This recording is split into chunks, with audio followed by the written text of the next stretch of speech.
Good morning students. अभी 3 days after मैंने आपको बताया था 3 दिन से क्लास चला नहीं। आज हम सीखेंगे अध्याय 8 लेसन नंबर 8 अध्याय 8। ठीक, अध्याय 8 में क्या देखेंगे? निहित फलनों का अवकलन। निहित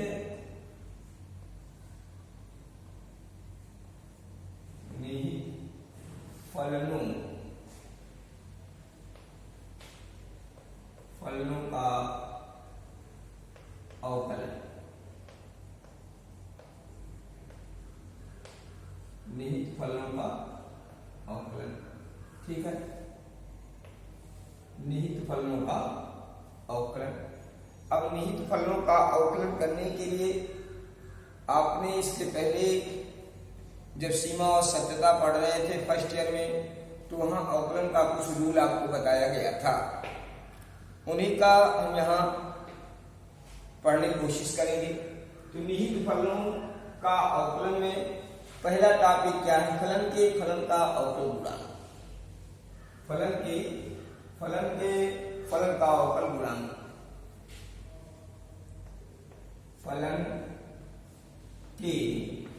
फलन का अवकल गुणांक। ठीक, तो इसके बारे में हम यहाँ से अध्ययन करेंगे। जैसे फलन का अवकल गुणांक का मतलब एक के साथ कई फलन हों, उनका अवकल गुणांक कैसे करेंगे? तो उसमें क्या हो जाएगा? जैसे डी डी एक्स, ठीक है, डी डी एक्स प्रथम फलन।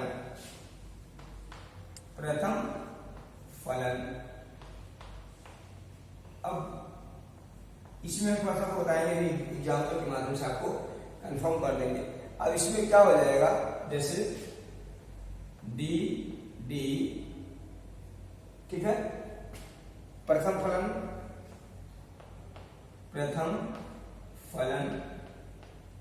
बट द्वितीय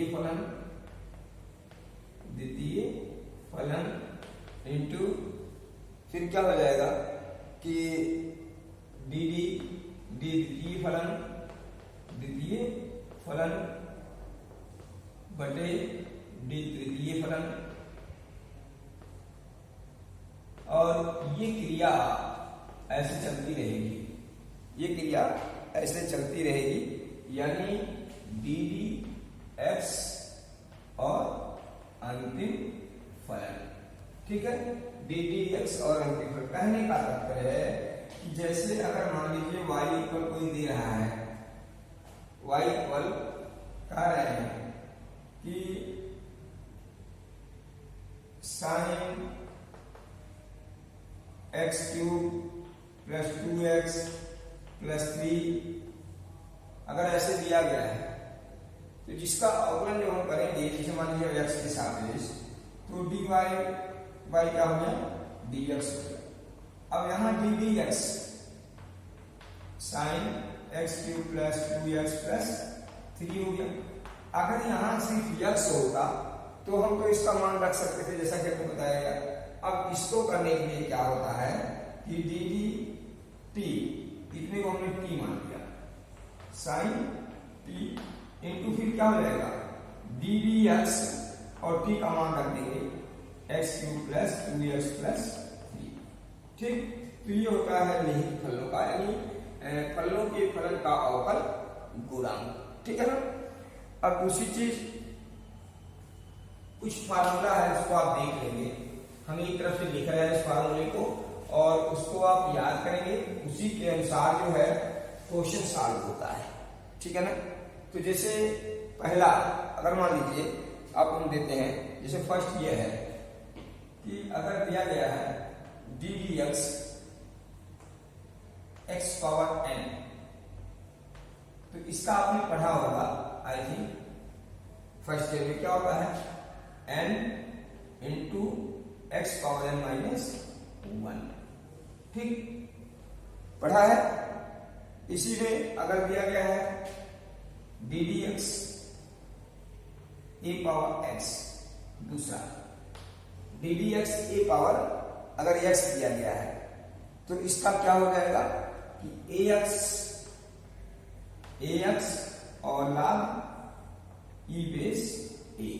ठीक है, log ई बेस ए। और अगर मान लीजिए दिया गया है तीसरा डी डी एक्स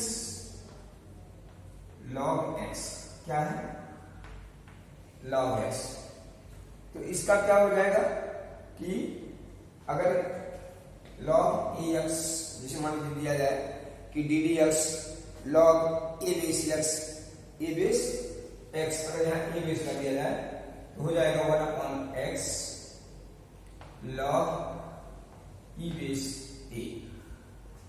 ठीक, ये हो गया। अब दूसरा है अगर दिया जाए कि डी डी एक्स ई पावर एक्स, तो इसका हो जाएगा, इसमें कोई संशोधन नहीं होता है। फिर दिया जाए डी डी एक्स सी यानी अचल राशि, तो इसका मान क्या हो जाएगा 0 हो जाएगा। फिर दिया गया अगर डी डी एक्स लॉग ई बेस एक्स, तो इसका हो जाएगा 1/x। ठीक, क्या हो जाएगा 1/x हो जाएगा। इसी क्रम में अगर d d x sine x है तो क्या हो जाएगा cos x, D d x cos x है तो minus sine x, d d x tan x है तो sec स्क्वायर एक्स। ठीक, sec स्क्वायर एक्स। अगर मान लीजिए डी डी एक्स काट एक्स है, डी डी एक्स और काट एक्स, तो डी डी एक्स काट एक्स का क्या हो जाएगा cosec square x, cosec square x यानी माइनस कोसेक स्क्वायर एक्स, यहाँ माइनस कर देंगे। ठीक है, अब दूसरी चीज अगर डी डी कोसेक एक्स है, d d x cosec x, cosec x, तो इसका क्या हो जाएगा cot x into cosec x minus cot x into cosec x. और फिर दिया गया है सेक एक्स का, d d x sec x हो जाएगा sec x into tan x. ठीक, ये यहां हम सीखेंगे। इसी के अनुसार हम ये यहाँ कोशिश करेंगे कि इसके सहायता से हम इसको हल करें। ठीक है ना, तो आइए हम देखते हैं प्रश्नावली 8 एक्सरसाइज 8.1।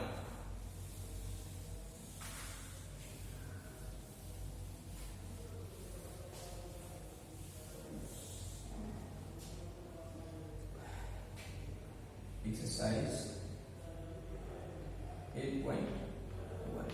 ठीक, ये देखिए, तो पहला क्वेश्चन है निम्न फलों का अवकल गुणांक ज्ञात करना है। क्या है अवकल गुणांक ज्ञात करना, अवकल गुणांक ज्ञात करना। ठीक है, तो अवकल गुणांक ज्ञात करना पहला क्वेश्चन दे रहे हैं। क्या है कि पहले क्वेश्चन में दे रहे हैं साइन एक्स का, क्या निकालना है साइन एक्स, पहले का पहला पार्ट साइन 3x का निकालना है। क्या निकालना है, इसका अवकल गुणांक करना है। तो यहां से आप क्या करेंगे, लेट यदि y इक्वल आप मान लेते हैं साइन 3x।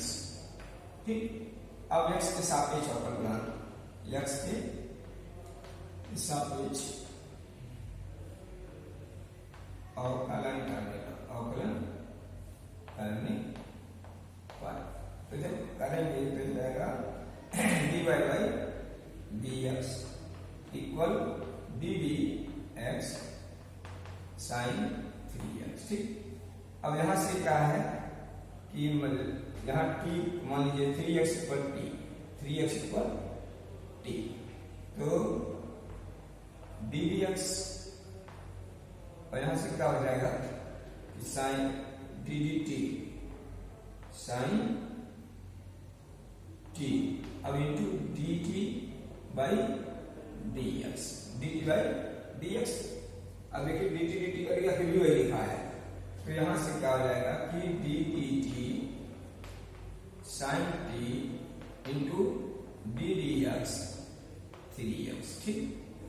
अब क्या है कि साइन का होता है cos t, क्या होता है cos t इंटू, यहां से क्या हो जाएगा कि 3 का होगा नहीं, और डी डी एक्स का मान 1 होता है, डी डी एक्स का मान 1, अर्थात 3 cos t इंटू 1, अर्थात 3 cos 3x, ये आपका होगा आंसर, ठीक है।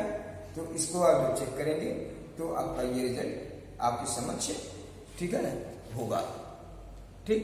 अब देखिए कहते हैं इसी तरह से question number 2, question number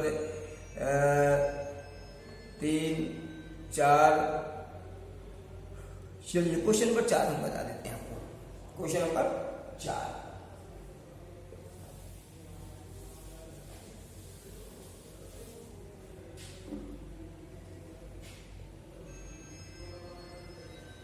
question number 4, ये क्या कह रहे हैं कि e टू पावर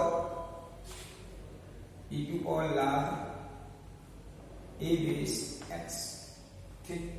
इसका अवकल गुणांक आपको निकालना है, तो यहां से क्या हो जाएगा y equal e to power log a base x, ठीक है। अब इसका x के सापेक्ष अवकल गुणांक करेंगे, ठीक है ना। तो जब x के सापेक्ष अवकल गुणांक करेंगे तो यहां से क्या हो जाएगा d d dy by dx बराबर d dx e to power log ax, यहां से d dt कर लीजिए और इसको t मान लीजिए, तो हो जाएगा e to power t into d dx log a base x। अब इसका क्या हो जाएगा e टू पावर t हो जाएगा, और इसका क्या हो जाएगा ax, यानी मेरा कौन x हो जाएगा into log e base a हो जाएगा, ठीक। अर्थात हम मान रखेंगे तो हो जाएगा 1 by x e to power log a base x into log e base a, ठीक है। ये आपका हुआ आंसर, ठीक है ना। और अगर ए बेस नहीं हो, ई बेस है, सॉरी ई बेस है, ओ सॉरी यहाँ क्या है ई बेस है, तो जब ई बेस है, ठीक, तो इसका 1 होता है सही, अर्थात ये नहीं रहेगा, ठीक है ना। ये आपका हुआ आंसर, ठीक है। अगर ए बेस होता तो वो होता, ठीक। चलिए क्वेश्चन नंबर 11,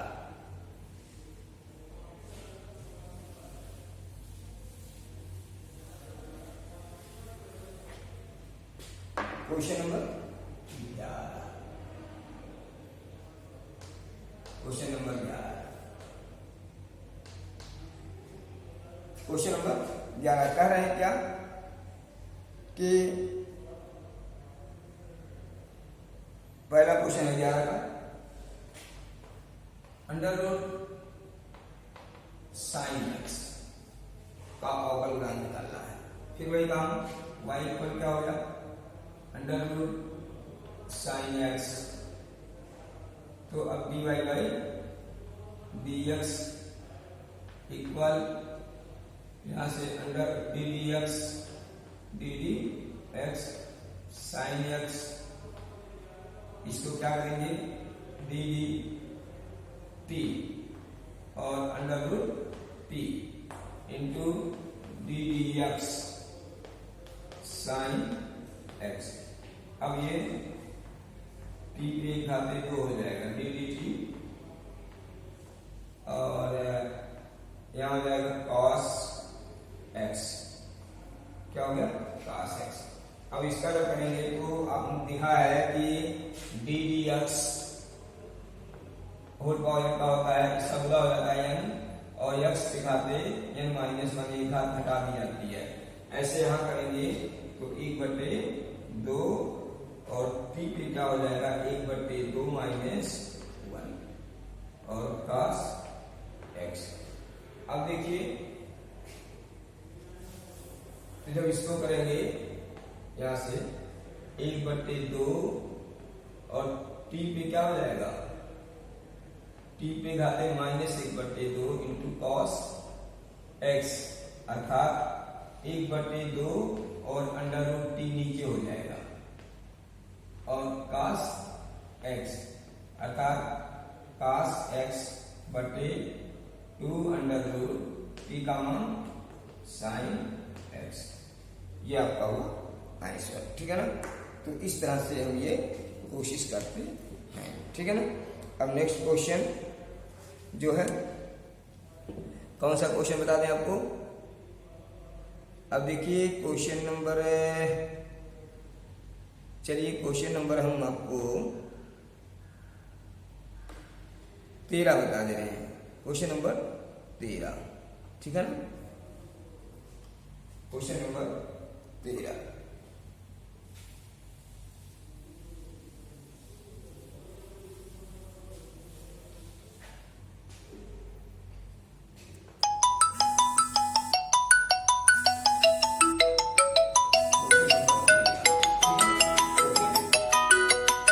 क्वेश्चन नंबर 13 में क्या कर रहे हैं,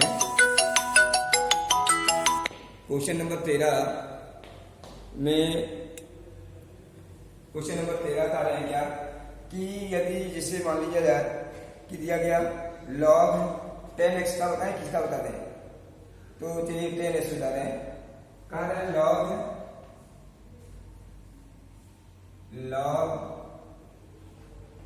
10 और π/4 प्लस x/2। ठीक है, इसका मान